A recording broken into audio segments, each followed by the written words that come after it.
Thank you for having me. It's really great to be here. I love books. I work in a two-story library surrounded by books.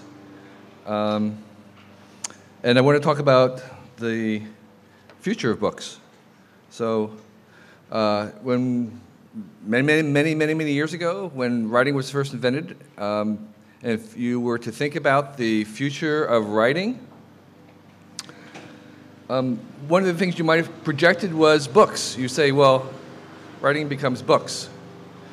And that would have been an okay prediction, but in fact, of course, there are many other things that writing became. Writing is sort of ubiquitous in our environment. It's everywhere. You would not have thought that people would wear writing if back in the day. If you imagined the future of writing, you would not have thought that people would walk around with it on their chest. You would not have thought that there would be something like a screen with writing, or that writing would be on a side of a building moving. And my point is that there's many things, there's many different destinations for what happened to writing as you thought about it, and books is just one of them. So if you think about the future of books, what I'm suggesting is there are going to be many destinations, even more destinations than there was with writing. And I want to talk about one of those destinations, which is the network book. Okay, so the network book is this idea that books become and are the result of networks. And I want to flesh out that idea, and my suggestion is that there are approximately I'm going to talk about 5 different dimensions of networkness for books. 5 different ways in which books are networked. And the first one, which is we've heard a lot about, is the people side of it, the social network, social books. And so the major thing that's happening, I think, with the social dimension of books is that we've had a culture built around books. We've been people of the books. There's Constitution, we've had the Bible, code, all these things are the foundation of our culture, and we were people of the book, and now we're becoming people of the screen, and the text on screen behaves differently, it makes a different kind of culture. It's a different ethos when we have text and books on the screen. We talk about social reading, but I want to just emphasize the fact that there's also social writing. It's that the sociality, the networkness of the book is not just in the consumption, but also in the production of it. That there's both sides of this. So that the marginalia of, like, say, Open Margin or any of these social books is on the consumer side, but on the other side is like Wikipedia, which is a very collaborative, networked-ish production of books. And so we have, so the networkness of the social aspect, of the people aspect of the book goes in both directions. We can make a long list of the kinds of things that happen when you have people networked, reading books, annotations, marginalia, highlights, all this kinds of stuff, cascading comments, clubs, and forwards. But there's also the same kind of social networkness in the creation of the book too. So we have fanfic and the wikis and remixes and mashups, which are all networked ways in which we generate books. So on the social meter of where we are in terms of books and the networkedness in terms of people, I think we're still at the very, very beginning. We're just down in the single digits from where it could go. And that there's 2 sides to the people sense. So the second dimension I want to mention is the text itself. So the text itself can be networked. If you can print out Wikipedia, and here's 400 articles of the 3 million articles in Wikipedia printed out as a book. The Wikipedia is a book. It's a book by most definitions, and I'm not going to try to define it. But I would say the Wikipedia is a book. We can print it out. There it is. It's a book. And the important thing about Wikipedia, I think, besides the way it's generated, is the fact that it's a hypertext document that's intensely hypertext. And I think if you were to do this measurement over time, counting up or measuring the number of words in the document, an article itself, that are hypertext in blue, we would find them increasing. And the ultimate destiny of a Wikipedia article is to be solidly blue, is to be entirely hyperlinked. And it's linking to other parts of itself and outside of itself. And so where we're headed towards is this completely dense, thoroughly 100% hyperlinked book that is referencing and informing itself throughout. And what is happening right now is where Wikipedia is referencing another book. Eventually, we want all books to be the same way. We want all books to have the same density of hyperlinking outside of itself to other facts, to other books. And in that sense, the books, the library becomes completely hyperlinked, and the library becomes like the Wikipedia, like one large book. So what I'm imagining is that all books are referencing, every time there's a reference to something else, that actually becomes a live link to wherever it is, another book, and that whole text becomes a unified text in that sense, and it acts as if it was a large, very, very large single text. And when that happens, then you can start to do interesting things about it. So we see the beginnings of that with Google's Ngram, where they've taken the entire corpus of all their words, and they begin to do something very, very simple, which is just to count the occurrence over time. So you can do Ngrams of any kind of word you want, comparative Ngrams over history, starting even 1800s as far back as those dates in the documents go, and begin to see things, concepts like the reduction in the use of the word religion, a slight increase in the use of the word sciences as one example. And so these are actually not measuring words, they can also measure ideas and concepts. But that's just a trivial example of what you could do when you have all words in the single book, the single text of all our knowledge. I am kind of enamored of the aspect that Amazon does. Amazon is also a large corpus of digital books, and they can go into book like my first book and extract out something they called, I think it's the second part there, called statistically improbable phrases. And so this idea is that there are, in every book, the author will have unique turns of phrase, unique vocabulary that is statistically unique compared to all the other books that they have scanned. And so you can, again, begin to use that to try and look for ideas, to see emergent trends, to see emergent ideas. And so on this Out of Control, my first book, we see some very odd terms, but also I think hive mind, which I think I might have coined, is there. And that's another way in which we can take the networkedness of all books together to begin to use it as a way, as a tool for ideas. If that's true, if you can take something like words, actually let me go back to that.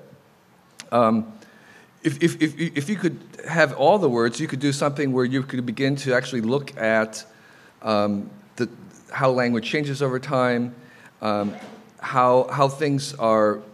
If you can do it for a word, you can do it for a phrase. You can do it for a couple of words together, and begin to look at that. And then you could do a demographic clustering and decide that this is an entirely new concept coming up. But if you can actually generate or identify these little parts of ideas, you could also start to recombine them using computers and algorithms and heuristics. You could start to recombine them to do something useful.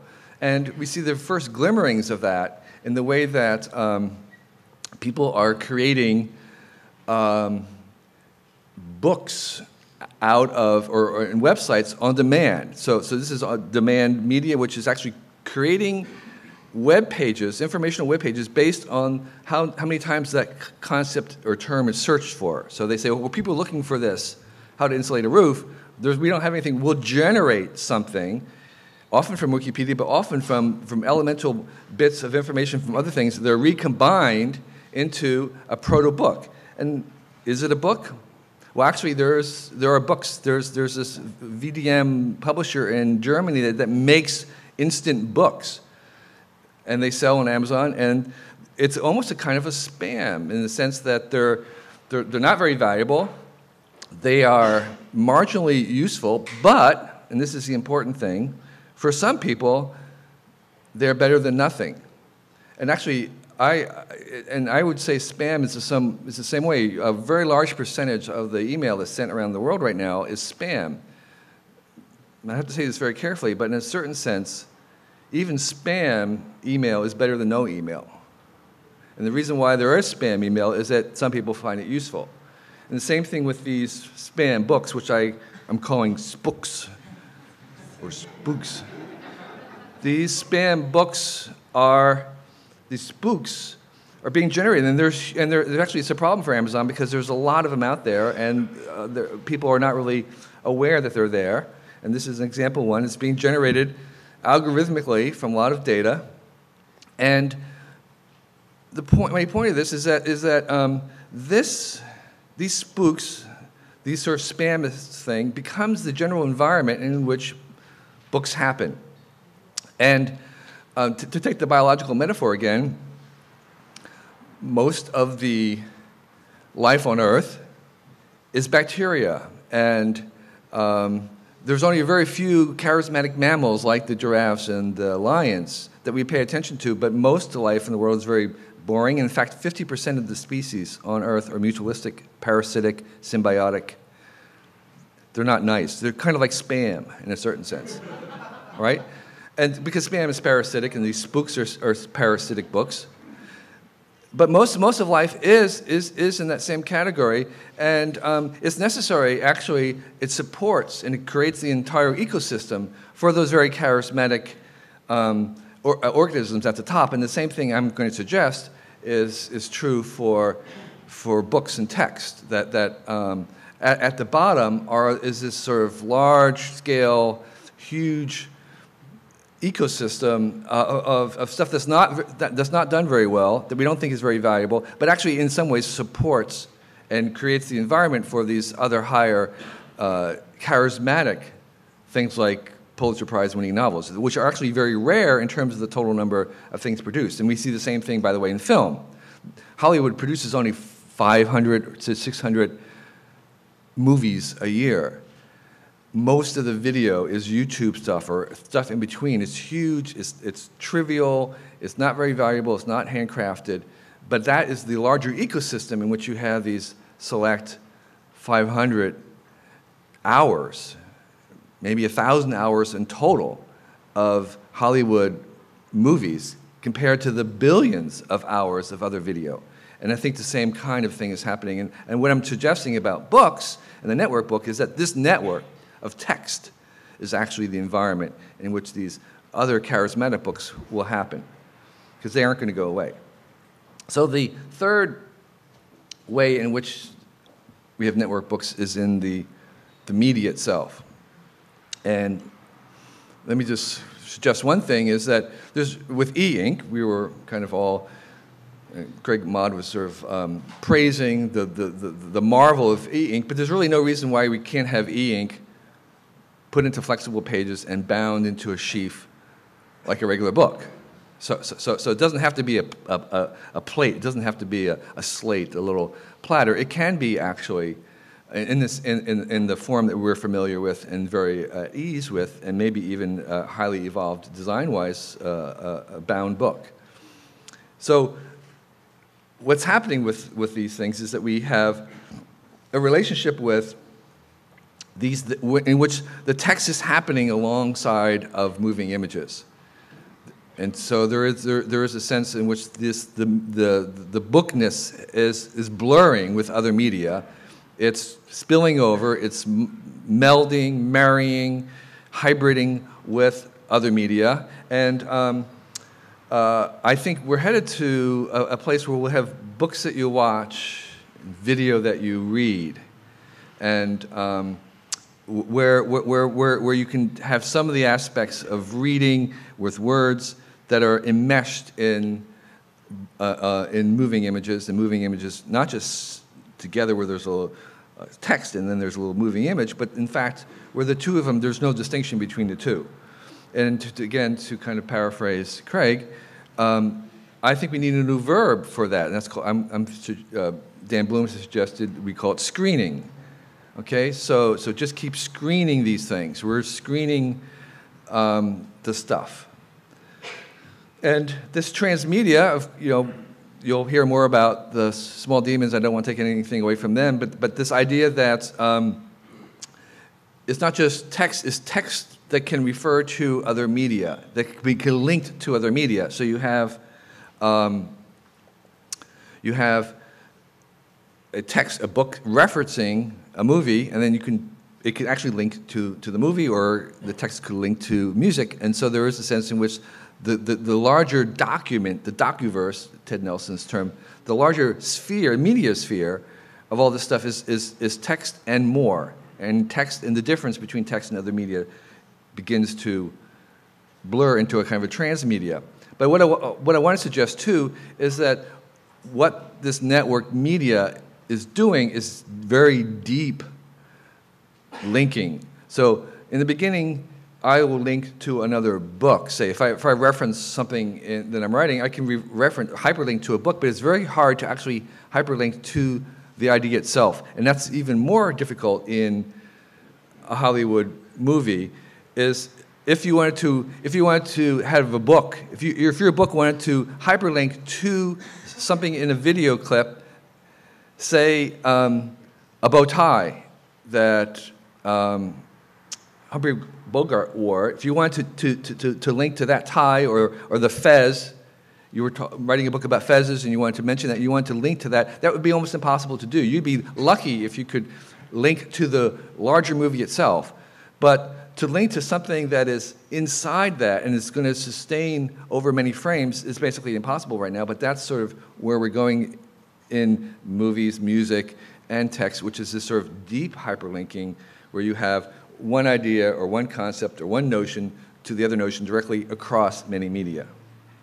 So that's the idea. So the fourth way in which things are networked is the world itself. Okay, so that this network text actually spills out into the world. Again, it's getting bigger, and that is in a sense in which part of this being people of the screen is that the text itself is no longer confined to a page.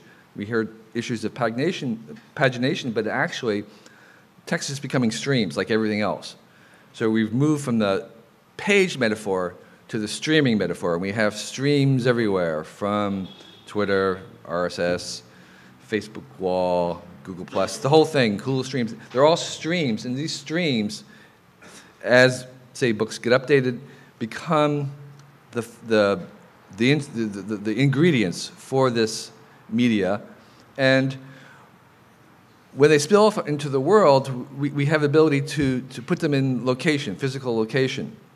So you're walking around the streets of Moscow, and what you really want to be able to do is have anywhere, any book that referenced a particular location, say a street corner, could give you, while you're there, you could get all the references to any book that mentioned that street corner. Or say in San Francisco here, at this building here, if any book anywhere, any text mentioned this building and its history, while I was here, I would like to know about that.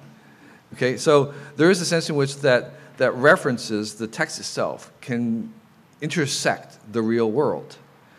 And there's another way in which that intersection happens, and that is in the sense that a lot of the devices that you're reading, say like the Kindle, the iPad devices, and I think eventually the Kindle, have eyes in them.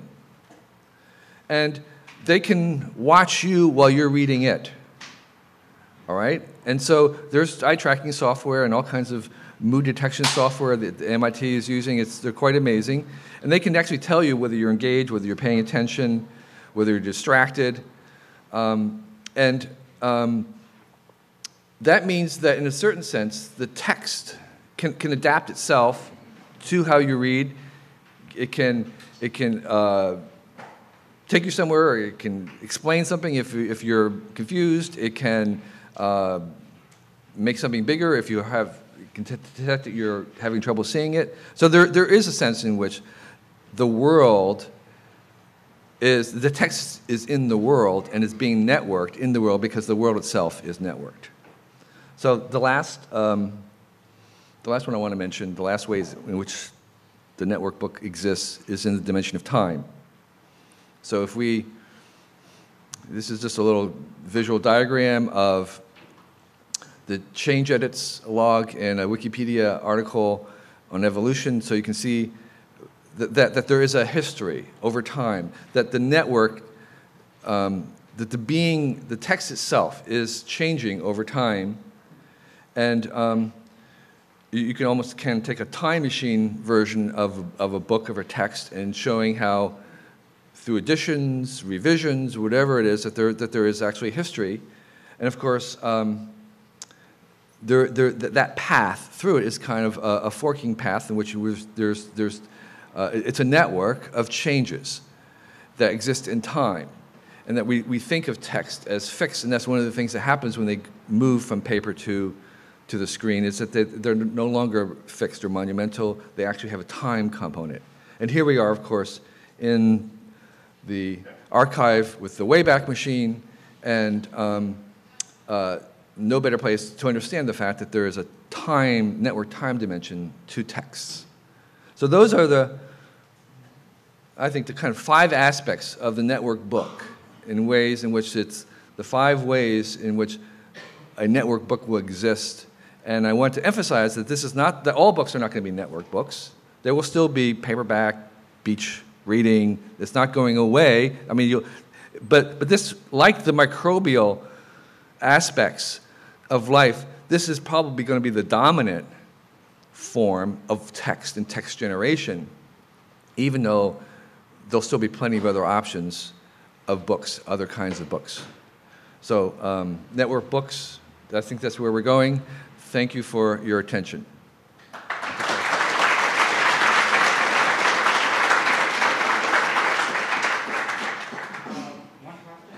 One question. No questions. I don't know very much about the catalog aspect. Oh, okay, I'm sorry. The question was, on movies, we have IMDb, I say the Internet Movie Database, which kind of is the canonical version, catalog of all movies. He's suggesting that we have Amazon as that equivalent, and the question is, what do I think about that? Well, yes, I don't have any thoughts about that. I mean, I know there's there's the library catalog. I don't know I don't know anything about it, to tell you the truth. There you go. So anyway, thank you.